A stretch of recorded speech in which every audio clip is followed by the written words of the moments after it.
Now, before studying the numericals based on second law of thermodynamics, we should clear about a few basic things which already we have covered, but we should recapitulate those basic things. Otherwise, it will be problematic to solve numericals. That is the topic: efficiency of reversible heat engine and refrigerator and heat pump. Okay, so we know all those things already. Again, eta reversible heat engine, that means the efficiency of any reversible heat engine, that will be the maximum efficiency that we have established, we have proved, and that relation can be written by 1 minus q2 by q1. Okay, and this relation, if it is a reversible engine, then we can write it by 1 minus T2 by T1 also, because Q2 by Q1 is nothing but equal to T2 by T1 by absolute temperature scale or Kelvin scale. We have established that thing also, so that way I can write T1 minus T2 by T1. Okay, now from this relation we can write, we can sum up as T2, if it is getting drastically fall or decreased, and simultaneously if T1 is getting increased, if T2 is getting decreased and T1 is getting increased, so as a result of that, what will happen? Eta reversible obviously will getting continuously increased as a result of this particular factor. You can try with some different value taking as T2 and T1. You can always see while the T2 value is getting down and T1 value is getting up. So as a result of that, that factor is going to be reduced. So 1 minus that factor, so efficiency will also obviously, if this factor is going down, then the result of this whole will be getting increased. So we can say if T2 is getting decreased and T1 is getting increased, as a result of it, eta reversible will getting increased. As well as also we have proved that eta efficiency of heat engine is always greater than 1, because Q2 must be there or T2 must be there, because T2 or Q2 always must be greater than 0. That's why eta is always, how funny, less than 1, because T2 and Q2 always greater than 0. Okay, now that is the thing for reversible heat engine. Now if we go for the refrigerator, that is COP of refrigerator, suppose COP of a refrigerator, that if is the COP, I have written like formula of Q2 by Q1 minus Q2, that Q2 is the desired effect, that is the amount of heat extracted from the sink, and Q1 is the amount of heat supplied to the source. So that way Q2 by Q1 minus Q2, that is the desired effect to the net work done. That is the COP of refrigerant. So if I write that expression like this way, I can write like this way: Q1 minus Q2 minus 1. So from here I can write for a reversible refrigerator, what we can write, that by Kelvin scale Q1 by Q2 equals to T1 by T2. So if we put that relation over here, so what it will give us, 1 minus T1 by T2 minus 1, so that will give you T2 by T1 minus T2. So from here we can develop this one also. Okay, so I can jot down like this: COP of a refrigerator, if it is a reversible one, then it must be equal with T2 by T1 minus T2. And similarly for a heat pump, for a reversible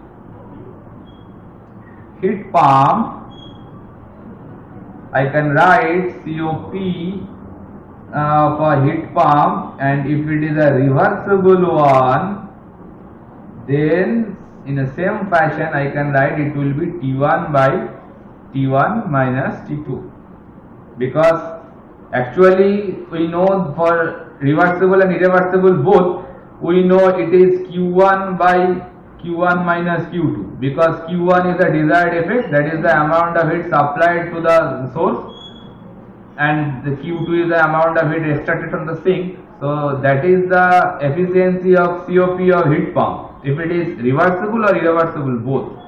But if it is a reversible one, then you can adopt this relation also. Okay, so that is a COP of a heat pump if it is a reversible or irreversible both. Okay, but this one is only valid for a reversible one, not for the irreversible one. Okay, so these all relations, whatever I have written, these relations will be frequently used to solve the numericals, whatever we are going to solve now. Okay, so now going to start the numerical solving.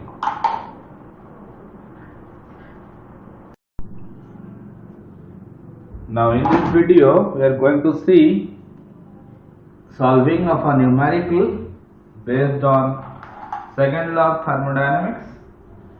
The problem statement, actually the problem is taken from Pekenak thermodynamics. Statement is look like this: using an engine of 30% thermal efficiency to drive a refrigerator having a COP of 5. So engine is there, 30% thermal efficiency, obviously it's a heat engine, and it is used to drive a refrigerator which is having a COP of 5. What is the heat input to the engine for each megajoule removed from the cold body by the refrigerator? So each megajoule removed means the amount of heat removed. Obviously refrigerator removes some heat from the cold body. So for 1 megajoule heat removal, what amount of heat input is required for that engine, we have to find it out. That is the first part of the problem. In second part, it has been told that if this system is that same system used as a heat pump, that means the refrigerator is now working like a heat pump, how many megajoule of heat would be available for heating of each megajoule of heat input to the heat engine. That means now in second part, for the heat engine, the heat input is 1 megajoule, that is 1000 kilojoules. For that, if you want to run as a heat pump, then how many megajoule of heat would be available for heating? Okay, so two part of the problem is given, so that's why written over here the given data. For the first part, eta thermal, that is the thermal efficiency of the heat engine, that is 30%, and COP of refrigerator that is 5. Now we have to find the heat input of engine per megajoule of heat removed from the cold body by refrigerator. That means we have to find the value of Q1. Okay, that is the whole information regarding the problem. So now if we draw that, if we make a block diagram for that particular problem, so how the block diagram actually look like? Suppose we are considering a source over here which is having a temperature of T1.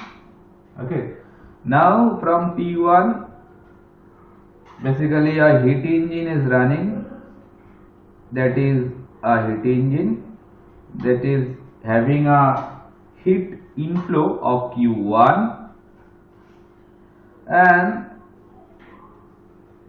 there is a sink also which is having a temperature of T2.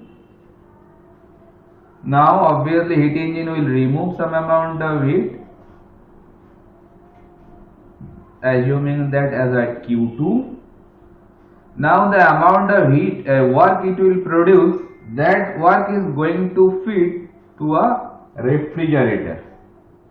that is a refrigerator R. Now that work is going to feed to the refrigerator, because we know to run a refrigerator or a heat pump we need to give some heat input to a work input to it. Okay, so that is the refrigerator. So obviously refrigerator will absorb or will extract some amount of heat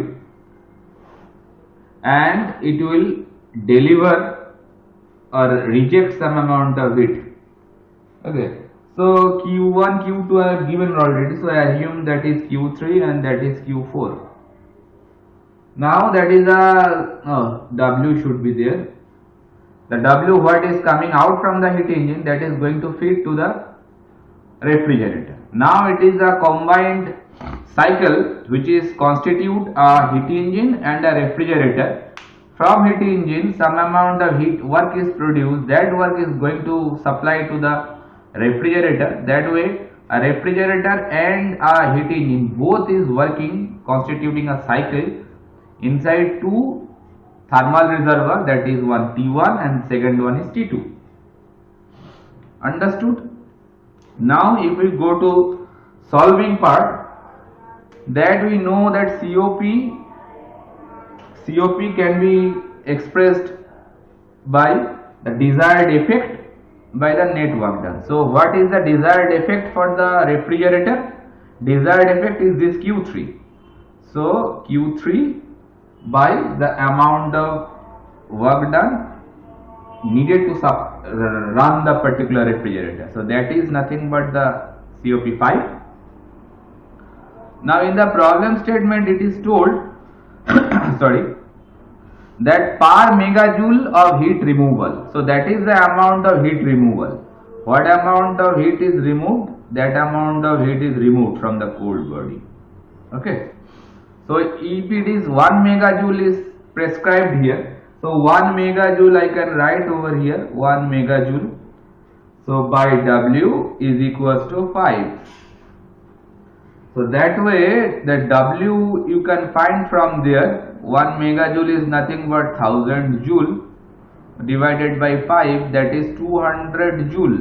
So 200 joule is the amount of work is produced by the heat engine and supplied to the refrigerator.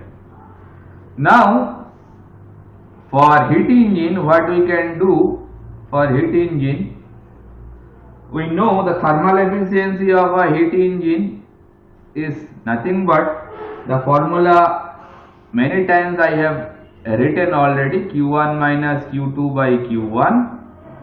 That Q1 is the amount of heat supplied to the heat engine and Q2 is the amount of heat rejected by the heat engine, and that value is given 0.3 in the problem statement it is given. So Q1 minus Q2 is nothing but the W. What W? This W what we have already derived. So W by Q1 is equals to 0.3, and from there you can find that W value is already available for us.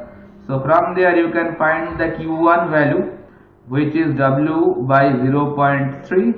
So W is 200 joule. If you put the value over there, so it will coming like 666.67 and the unit will be kilojoule, because 200 joule is there. So if you divide that 200, oh sorry, why it is joule, sorry man, 1 megajoule is there, so 1000 kilojoule should be there, so it is 200 kilojoule. It's a mistake from my side. So 1 megajoule is nothing but 1000 kilojoule, so the W is 200 kilojoule. So if it is W is 200 kilojoule, so 200 divided by 0.3, it will be 666.67 kilojoule. Now that is the answer of first part. Now coming to the second part, if this system used as a heat pump, so the heat pump, if you reverse that particular block diagram, that means all the things will be remain same. If the R is replaced by a heat pump, then I can, for the second part, I can remove the R and write there HP, that means heat pump. Nothing will be changing over here, only that thing is going to change. The rest of the things will be very same.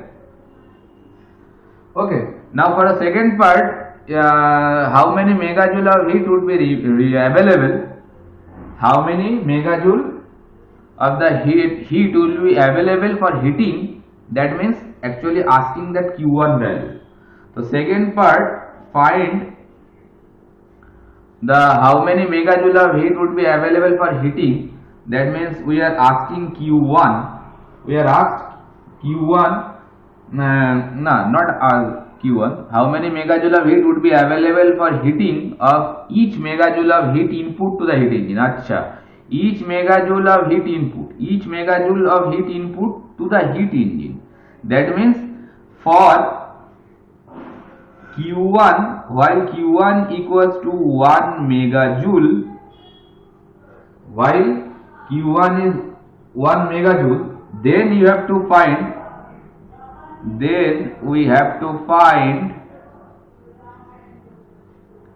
how many megajoule of heat would be available. That means they are asking these values. How many megajoule of heat would be available for heating? Matlab, heat pump basically heat up any environment. So how many megajoule of heat would be available for heating? That amount of heat is basically available for heating. Then we have to find out the value of Q4. Q4 we have to find out how many amount of heat would be available for heating. While Q1 equals to 1 megajoule. That point of time we have to find out Q4. Okay.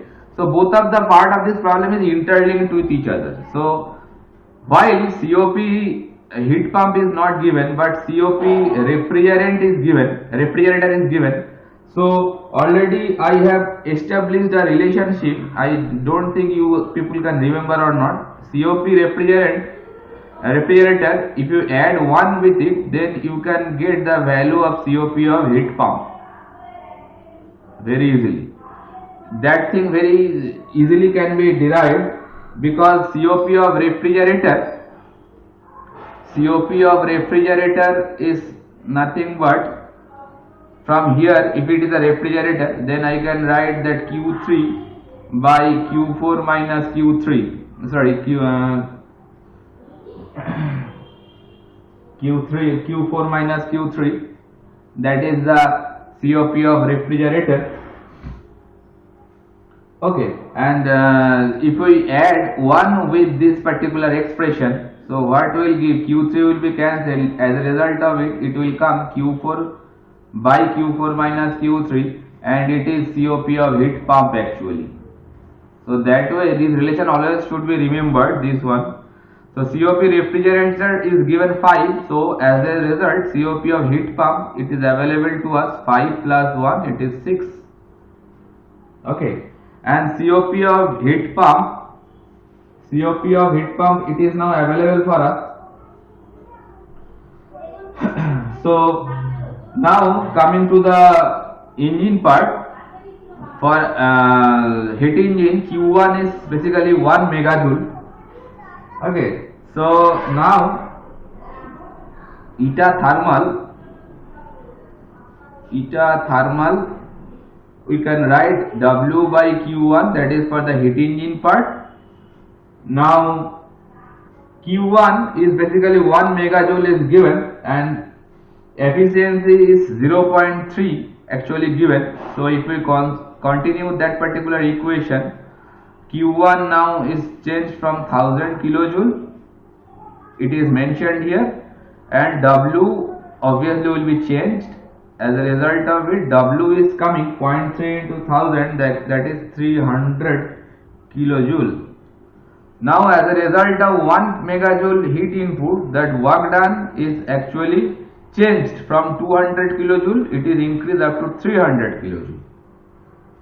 Now for this particular W value, how the Q4 is coming is very easy thing, that COP of heat pump, we know from this diagram, desired effect is Q4, because heat pump is basically used to heat up the environment.